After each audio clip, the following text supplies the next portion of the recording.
breaking news today. Please subscribe and then check notification box to get all breaking news alerts. Muslims think they got away with killing girl, then viewer spots hidden proof in interview. After being charged with their daughter's gruesome murder, a pair of parents claimed that they were only accused because of racial profiling and Islamophobia, winning them their freedom. However, soon after their interview was released, one viewer immediately spotted something horrific that finally led to their conviction. Under Sharia law, Muslims have the courts on their side since Islam doesn't offer minority rights to other religious groups. In the West, this special interest group has discovered that it can likewise manipulate the justice system to offer them special privilege. By claiming religious and ethnic discrimination, Muslims intimidate authorities and accusers into silence, fearing they will be called racist. Unfortunately, this tired narrative earned a murderous Muslim couple an undeserved freedom, but only until they went public to flaunt their victim status. In 2003, Iftikhar and Farzana Ahmed were suspected of honor-killing their beautiful 17-year-old daughter, Shaifali, for bucking Islamic culture and refusing to marry her already married first cousin.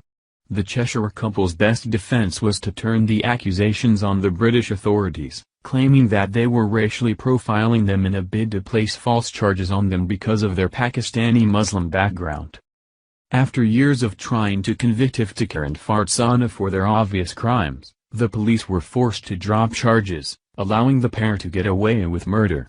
In a miraculous twist of fate, a body language expert stumbled upon the parents' shameless interview. What he spotted helped to prove that Iftikhar and Farzana were undoubtedly the murderers. The Mirror reports that body language expert Cliff Lansley noticed, among other things, that when Iftikhar was asked if he had killed his daughter, his head nods yes while giving an opposing answer, expressing a telltale indication of guilt. He has got his eyes closed, his volume has dropped, and we see the head nod yes. Slightly diagonal, but this is up and down, he told the Mirror. Farzana is sitting here motionless, adds Cliff. But she reacts slightly when he says never. You get this little sideways glance to her right. She's looking over to check he is answering correctly maybe. He's doing all the speaking, but silently is she the one who is the architect behind this whole episode? During the interviews shown in the documentary, the parents brazenly claimed they were being victimized because they were Muslim. Iftikhar looks directly into the camera when he says, "They say, you are a Muslim family, Pakistani culture, this is the way you people are. That is the attitude they come up with, suggesting you Muslim people do these things that we would kill our daughter." Lansley and other experts confirm that the parents were showcasing common body language associated with guilt and lying, assisting officials in resumed investigations. Soon, Shaifali's sister, Ailsha, confessed to officers that she had witnessed her parents murder the girl but had kept silent because they threatened her with the same fate. Just 15 at the time of her sister's death, Ailsha's confession was the piece of evidence authorities needed to not only convict Iftikhar and Farzana but to arrest 5 other family members for their involvement in the honor killing. Iftikhar and Farzana were each sentenced to life in prison, a conviction of at least 25 years in jail. Shaifali's parents choked the 17-year-old girl to death in front of her 4 siblings by shoving a plastic bag down her throat. The couple was outraged at their daughter's decision to adopt an independent lifestyle instead of adhering to Quranic commands of covering herself, obeying her male relatives, and staying away from the opposite gender.